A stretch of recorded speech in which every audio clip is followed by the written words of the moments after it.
Praise the lord. యేసుక్రీస్తు వారి నామములో అందరికీ శుభములు తెలియజేస్తూ ఉన్నాను. సలోమి సద్గుణరాజు యూట్యూబ్ ఛానల్ను ఆదరిస్తున్న ప్రతి ఒక్కరికి హృదయపూర్వక కృతజ్ఞతలు తెలియచేసుకుంటూ ఉన్నాను.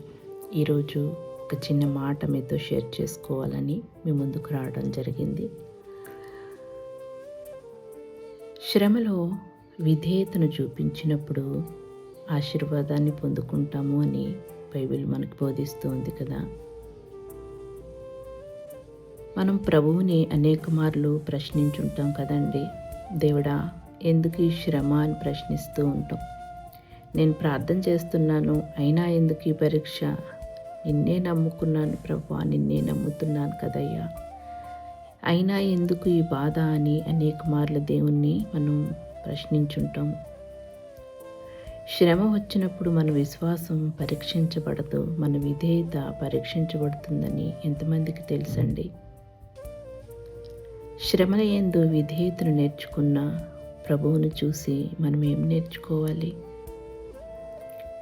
ఆనందంలో దేవునికి విధేయత చూపడం సులభమే, కానీ శ్రమలో విధేయత చూపడం అనేది నిజమైన ఆత్మీయ స్థితి కదా. అదే ఆత్మీయతలో పరిపక్వత. హెబ్రీయులకు రాసిన పత్రిక 5వ అధ్యాయం 8వ వచనంలో ఆయన కుమారుడై ఉండి అనుభవించిన శ్రమల వలన విధేయత నేర్చుకున్నాడు అని రాయబడి ఉంది. ఇది ఎవరిని గురించి చెప్తూ ఉందండి? మన ప్రభు అయిన యేసుక్రీస్తు గురించి చెప్పడం జరుగుతూ ఉంది. యేసయ్య కూడా శ్రమలో వెళ్ళారు, అయినా సరే శ్రమలో విధేయతను నేర్చుకున్నారు. ఆయన మరణం వరకు, సిలువ మరణం వరకు విధేయుడై ఉండినట్లుగా ఫిలిప్పీలకు రాసిన పత్రిక 2వ అధ్యాయం 8వ వచనంలో చెప్పబడుతూ ఉంది. సిలువకు ముందు గెత్సేమనే తోటలో ఆయన ఇలా ప్రార్థన చేయటం మనం చూస్తాం కదా. మత్తయి సువార్త 26వ అధ్యాయం 39వ వచనంలో నా చిత్తం కాదయ్యా, నీ చిత్తమే జరిగించండి అని తండ్రికి ప్రార్థన చేయటం చూస్తాం. ఆయనకి శ్రమ వస్తుందని తెలీదా? తెలుసండి. ఆయనకు బాధ వస్తుందని తెలీదా? తెలుసండి. కానీ ఆయన పారిపోలేదు, ఆయన విధేయతను ఎంచుకున్నాడు. శ్రమ దేవుని ప్రేమ లేకపోవడం కాదండి, శ్రమలో కూడా విధేయత ఉండటం దేవునిపై సంపూర్ణ విశ్వాసం. మరి మన జీవితాల్లో కూడా శ్రమ వచ్చినప్పుడు మనం ఎలా ఉంటున్నాము? కుటుంబ సమస్యలు, ఆర్థిక కష్టాలు, ఆరోగ్య సమస్యలు, సేవలో అపహాస్యము, మరి ఇన్ని పరిస్థితుల్లో మనం ఎలా అనుకుంటున్నాము? ఇది ఎందుకు నాకే అని ప్రశ్నిస్తూ ఉంటాం కదా. కానీ దేవుడు ఇలా అడుగుతున్నాడు, ఈ పరిస్థితిలో కూడా నన్ను నమ్ముతావా అని ప్రభు అడుగుతున్నాడండి. శ్రమ మనల్ని విరగొట్టడానికి రాదు, మనల్ని మలచడానికే వస్తుంది. బంగారం అగ్నిలోనే శుద్ధమవుతుంది కదండి, విశ్వాసం శ్రమలోనే పవిత్రమవుతుంది. మరి శ్రమలో విధేయత అనేది మనకు ఆశీర్వాదాన్ని తీసుకొస్తుందని, ఫలితాన్ని ఇస్తూ ఉందని వాక్యం సెలవిస్తూ ఉంది కదా. యాకోబు రాసిన పత్రిక 1వ అధ్యాయం 3-4 వచనాల్లో మీ విశ్వాస పరీక్ష సహనమును కలుగు చేయను అని అంటూ ఉన్నాడు. అంటే సహనము పరిపక్వతను కలుగు చేస్తుంది, విధేయత ఆశీర్వాదాన్ని కలుగు చేస్తుంది. శ్రమలో దేవునికి అవును ప్రభువా అని చెప్పిన వారికి దేవుడు ఎప్పుడూ కూడా తగ్గించడు కదండి. చేయి విడిచిపెట్టే దేవుడు కాదు కదా. ఆయన మన తండ్రి, మన కొరకు ప్రాణం పెట్టి మనల్ని రక్షించుకున్న ప్రభువు కదా.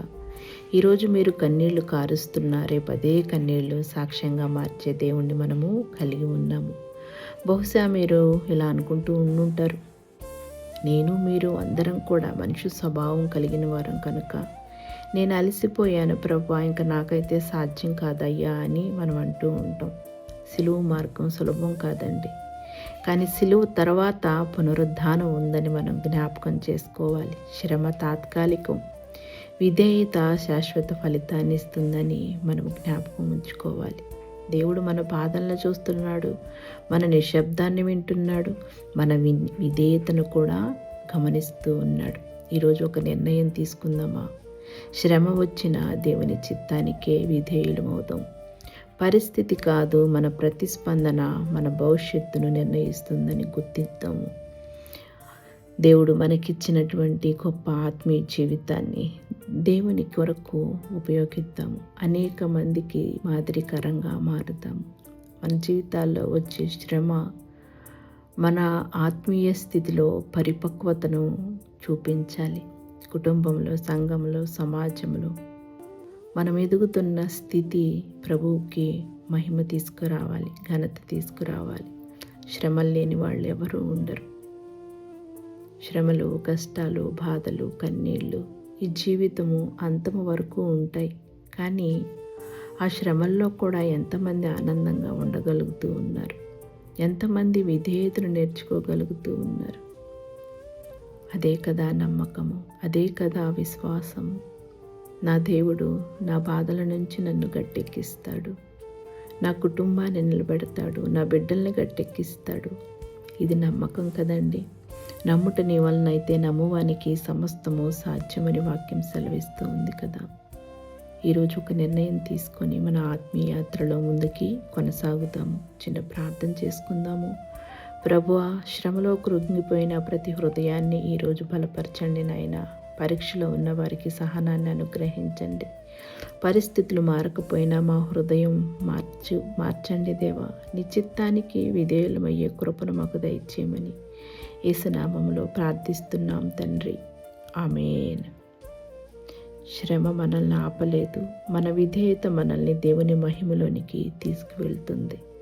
Praise the lord.